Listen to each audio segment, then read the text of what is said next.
So we talked him down to $3,000. We turned around and sold that mobile home for $15,000 because remember I told you the buyer had $15,000. And so we made $12,000 off of that deal.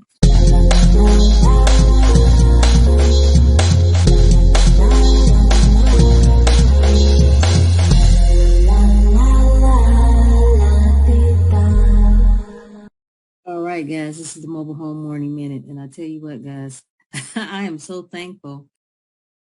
I've heard about, what is it called? Prop Stream. And I just never was impressed with Prop Stream.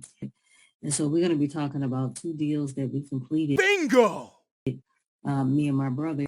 Now, the first deal Number one. I already told you guys about, but we're going to go into more detail. So what happened in a nutshell, a guy contacted me, and guys, I showed you the screenshot. He contacted me. He wanted to move a mobile home to his land.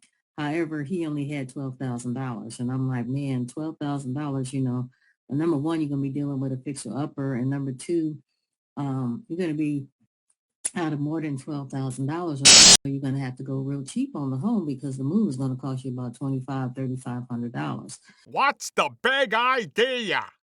So he managed to borrow some money from his dad, and I'm glad he did. He borrowed the money from his dad. And so he, now he told me and my brother he had $15,000. So I'm like, okay, cool.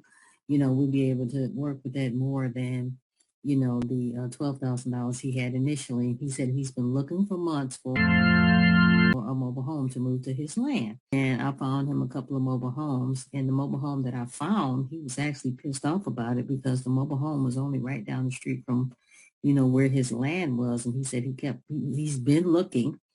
And the people even had a for sale sign in the window. And he said he just, overlooked it. So to make a long story short, the buyer, like I said, he had $15,000, and he later told us that he had a family friend that was going to help him move the mobile home. So the mobile home move was going to be free to him.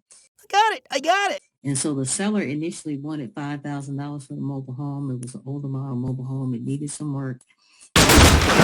And so we managed to talk him down to $3,000. Now, shut up! I would call this a virtual deal, guys, because I found the deal. However, my brother had to go and look at the home first. And then after my brother looked at the home, he invited the buyer over there. Okay, so the buyer wanted $5,000. We talked him down to $3,000. I actually talked him down to $3,000 just, over the internet.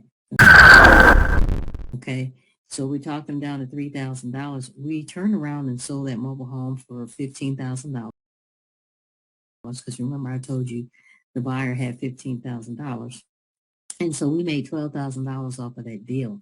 So here is our, bank account, guys. Here's the date, 3/23/23.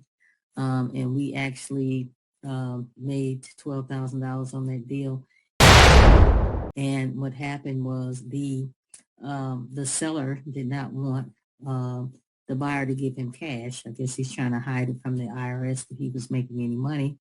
And so the buyer agreed to bring the seller $3,000 in cash. And that's how that panned out. So it was a win-win situation for everybody. Those of you who are trying to like dodge the IRS and all that good stuff, guys, been there, done that. It's going to catch up with you. I like to keep everything above the table. I don't want to be owing anybody at the end of the day. So we made the buyer give us cash. However, we wanted a cashier's check. Surprise! So when he showed up to the closing, guys, he actually bought us a regular check. And I'm like, I'm not feeling this regular check business. But we went ahead and we took the check because we didn't want him to double back and try to talk to the seller, try to talk the seller down. So we took the check, guys, and we immediately ran to the bank because we didn't want him to cancel the check. See, when you have a cashier's check, you don't have to worry about nobody canceling the check. But when you have a regular check, there's a worry about that. So we hurry up and we ran to the bank so he couldn't cancel it. And because, like I said, he was a little pissed that the mobile home was only right down the street from his land, like barely even 3 miles. Okay. So that was a done deal. I would say it was virtual, but however, my brother had to go over there and actually look at it. I'm sure we could have done this virtually if we would have gotten the buyer and the seller both under contract, and then hopefully they wouldn't have cut us out of the deal. But still, guys, it worked out. It's a win-win situation for everybody. Okay, so here is the second transaction, guys. In a matter of days, the second transaction. There you see there's the bank account ending in 9035 on 32723, $18,000 profit. So on this second deal, buyer actually reached out to me over the telephone. They told me they had $28,000 in cash and they were looking for a mobile home, a 3-bedroom, 2-bath mobile home. And so this mobile home is actually in the park, and found another mobile home. Contacted the seller. Ring-a-ding-ding. My brother actually went over there, looked at the mobile home. The seller wanted $10,000 for that mobile home. We couldn't even talk the seller down because, the home was fairly priced. It was a very nice mobile home. And so the buyer gave us 2 checks, one for $10,000 that went to the seller, and the other one $18,000 that went to me and my brother for a total of $28,000. Of course, they had to be park approved. And of course, we made sure there was no liens or anything on that particular mobile home, any back taxes or anything like that. They got park approved, and we went to the bank and cashed it. Okay. Got the cashier's check and cashed it for $18,000.